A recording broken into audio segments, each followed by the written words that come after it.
Dear students and parents, मैं doctor Mrinal dream MBBS से और इस वीडियो में मैं आपसे बात करने आया हूँ Immanuel Kant Baltic federal university के बारे में। तो अगर आप एज ए इंडियन स्टूडेंट एक ऐसी रशियन यूनिवर्सिटी की तलाश में थे जहां से मेडिकल की पढ़ाई कर सके अफोर्डेबल बजट में, साथ ही साथ जिसका वर्ल्ड रैंकिंग काफी अच्छा हो, तो ये यूनिवर्सिटी आपके लिए बेस्ट ऑप्शन होगा। बिकॉज यहाँ से मेडिकल की पढ़ाई करने के लिए जो टोटल रिक्वायर बजट है वह सिर्फ 22 लाख इंडियन रुपए और जो इसकी वर्ल्ड रैंकिंग है वह 2578 ओनली। इस वीडियो में मैं आपको बताऊंगा इस यूनिवर्सिटी के बारे में A to Z डिटेल, इसका हिस्ट्री, इसका प्रेजेंट, इसका फ्यूचर, साथ ही साथ इंडियन स्टूडेंट के पॉइंट ऑफ व्यू से यूनिवर्सिटी कैसी होगी, ताकि जब आप ये वीडियो पूरा देख ले तो आपको डिसीजन लेने में आसानी हो कि आपको यहाँ एडमिशन लेना है कि नहीं लेना है, क्योंकि ये जी इंडियन स्टूडेंट आपके लिए कंपेटेबल होगा कि नहीं होगा। चलिए इस वीडियो को शुरू करते हैं और सबसे पहले बात करता हूँ इसकी हिस्ट्री की। जर्मनी में एक शहर था जिसका नाम था कोइंग्सबर्ग। इसी शहर में 1544 में एक यूनिवर्सिटी एस्टेब्लिश की गई थी जिसका नाम था अल्बर्टीना यूनिवर्सिटी, और इसी शहर में 1724 में जन्म हुआ था द ग्रेट जर्मन फिलोसफर, या यूं कहूं तो ज्यादा अच्छा होगा the great modern western philosopher Immanuel Kant का।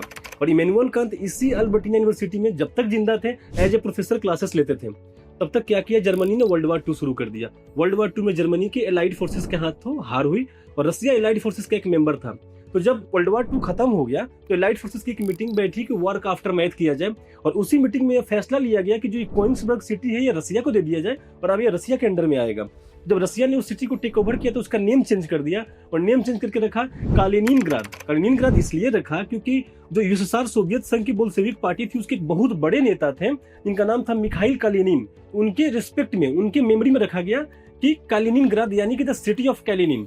अब जब रसिया ने उस सिटी को टेक ओवर किया उसके डेवलपमेंट पे काम किया, और किसी भी शहर का डेवलपमेंट डिपेंड करता है वहां पे अवेलेबल एजुकेशन स्टैंडर्ड और वहां की पढ़ाई पे। तो रसिया ने भी यही किया, जो अल्बर्टीना यूनिवर्सिटी की कैंपस था वहां पे ऑलरेडी उस सिटी में, उसको थोड़ा मॉडिफाई कर दिया और वहां पे एस्टेब्लिश कर दिया कालिनिनग्राद स्टेट पेडागोजिकल इंस्टीट्यूट।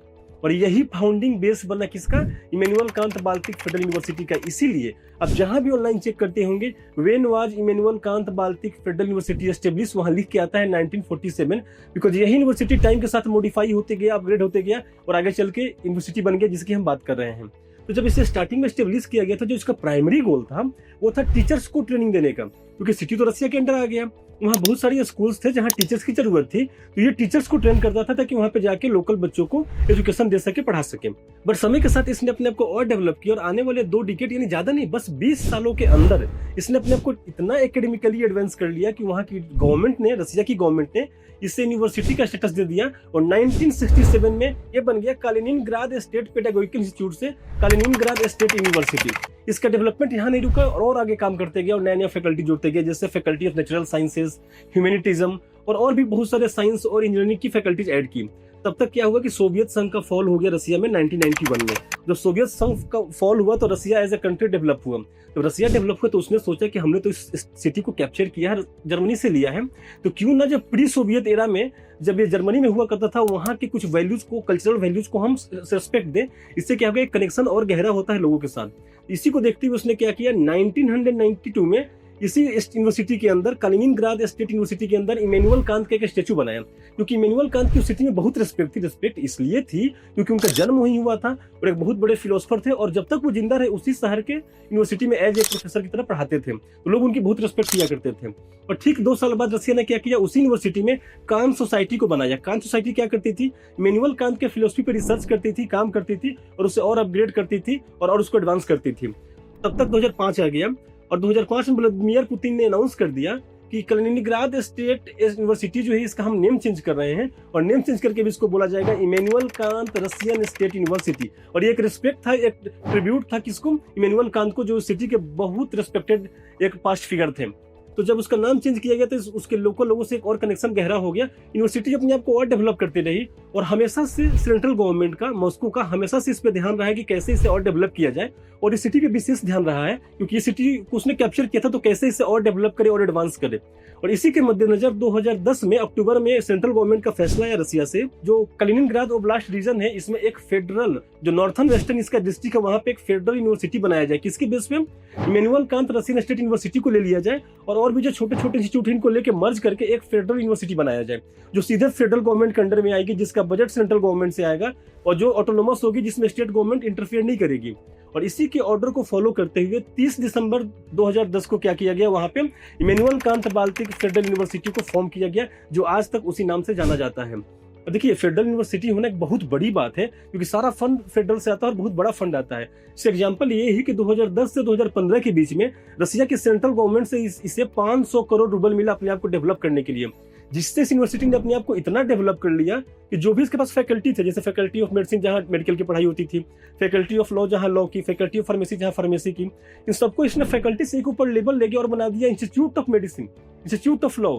तो अभी आप जहाँ मेडिकल की पढ़ाई करने जाएंगे उसे बोला जाता है institute of medicine of Immanuel Kant Baltic federal university. और एक बहुत बड़ी अचीवमेंट है कि एक इतनी बड़ी यूनिवर्सिटी जिसके अंदर में मल्टीपल इंस्टीट्यूट फॉर्म कर रहे हैं और सब फेडरल गवर्नमेंट को रिपोर्ट कर रही हूँ। और फिर 2017 में फेडरल गवर्नमेंट ने एक और फैसला लिया कि जो इसको हम फेडरल बजट देते हैं जिससे अपने आप को डेवलप करता है, उसे हम 23% और बढ़ा रहे हैं। तो ये इस यूनिवर्सिटी के डेवलपमेंट में और बड़ा योगदान हुआ और यूनिवर्सिटी ने अपने लिए नए नए लैब्स, नए नए बिल्डिंग्स, नए नए इंफ्रास्ट्रक्चर पूरे सिटी वाइड खड़ा कर दिया। और फिर यूनिवर्सिटी ने एक बहुत बड़ा फैसला लिया जिसका फायदा आपको मिलने वाला है। एक बहुत ही एम्बिशियस प्रोजेक्ट लॉन्च किया जिसको बोला जाता है न्यू कैंपस, और जिसको लोकल लोग वहाँ के रसियन बोलते हैं कैंतियाना।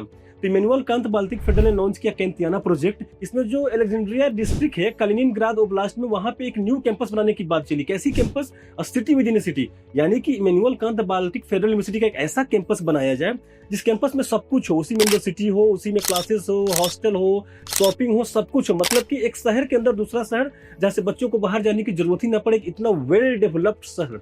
और उस प्रोजेक्ट की जब मैं ये वीडियो कर रहा हूँ 40% कंप्लीशन हो चुका है। उसके दो एक्सपो बिल्डिंग बन चुके हैं, दो हॉस्टल बन चुके हैं। डॉर्मेट्री नंबर 1 और नंबर 2। नंबर 1 की कैपेसिटी है 1600 बच्चों की और नंबर 2 की कैपेसिटी है 900 बच्चों की। उसकी न्यू कैंपस लाइब्रेरी बनकर तैयार हो चुकी है जिसका ओपनिंग होने वाला है 2026 में। तो अभी अगर आप एज ए इंडियन स्टूडेंट वहाँ एडमिशन लेंगे तो जो न्यू कैंपस बना है इसका आपको फायदा मिलेगा। जो नए नए वहाँ पे बिल्डिंग्स बन रही हैं, नए नए जो लेबोरेटरी बन रही है, जो नए नए साइंटिफिक सेंटर बन रहे हैं जहाँ मेडिकल के फील्ड में डिस्कवरी होती है, आप वहाँ पर जाकर डिस्कवरी में पार्ट लोगे। आप उसमें जब मेंबर बनोगे तो आपका जो मेडिकल नॉलेज है क्लिनिकली बहुत एडवांस हो जाएगा। ठीक है, तो ये एक बहुत बड़ी गुड न्यूज है आपके लिए, क्योंकि इसके लिए भी आपको इसे कंसीडर करना चाहिए। अब बात कर लेते हैं इस शहर की जिसका नाम है कालिनिनग्राद ओब्लास्ट, जहाँ पे आप पढ़ने जा रहे हैं। ठीक है, ये सिटी की जो पूरी पॉपुलेशन है वो 5 लाख की है। और जब इसकी पॉपुलेशन 5 लाख की है तो आप ये देखिए वहाँ पे क्लिनिकल एक्सपोजर कितना अच्छा होगा। जो हॉस्पिटल्स हैं इसके अंडर में, खुद के Immanuel Kant Baltic federal university के अंदर में, वहीं पे आपका क्लिनिकल प्रैक्टिस होगा। तो कितना जबरदस्त क्लिनिकल प्रैक्टिस होगा। और आप एज इंडियन स्टूडेंट वहाँ जा रहे हैं तो आपका प्राइमरी गोल तो यही है कि वहाँ से पढ़ाई करके आपको वापस इंडिया आना है और इंडिया में आके एज ए डॉक्टर काम करना है।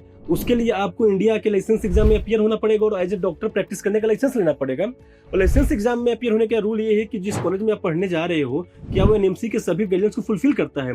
तो जी बिल्कुल फुलफिल करता है। ये एनएमसी के तो गाइडलाइंस को फुलफिल करता ही है, साथ ही साथ WHO और यूएस असेंबली से भी अप्रूव्ड है। तो अगर आप यहाँ से पढ़ाई करते हैं तो India, US, UK, Australia, Canada, आप कहीं भी जाके एज ए डॉक्टर काम कर सकते हैं। तो आपके डिग्री को सर्टिफिकेशन की दिक्कत नहीं रहने वाली है। किसी भी गाइडलाइंस की इंडिया के पॉइंट ऑफ व्यू से हो या अब्रॉड के पॉइंट ऑफ व्यू से हो, कहीं से कोई भी परेशानी नहीं रहने वाली है। ठीक है, अब देखिए जो सिटी है कालिनिनग्राद ओब्लास्ट, ये है रसिया का city.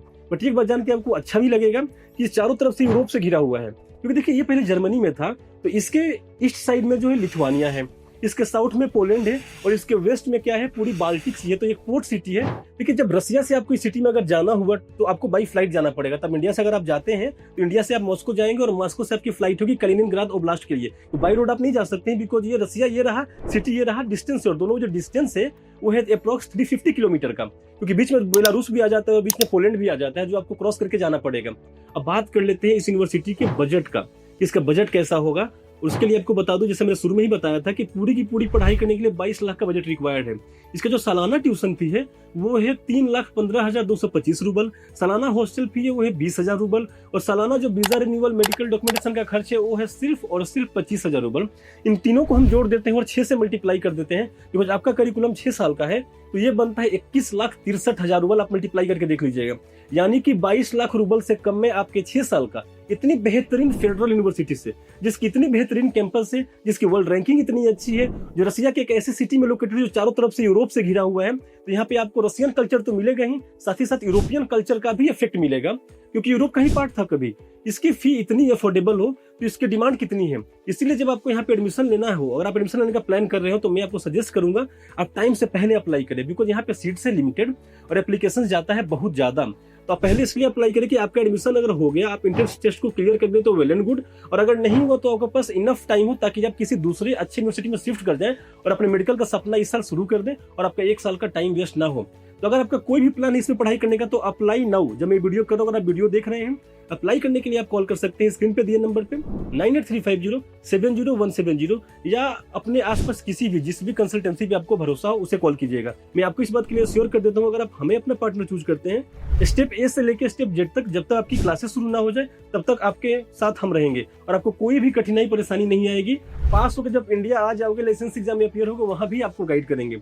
We are here to assist you, we are here to guide you. इस पूरे वीडियो में मैंने सब कुछ कवर करने की कोशिश की है, फिर भी कोई कंफ्यूजन रह गया हो, कोई भी डाउट रह गया हो, आप कॉल कर सकते हैं। स्क्रीन पे आपको नंबर दोबारा दिख रहा होगा। We all are here to guide you. Thank you so much.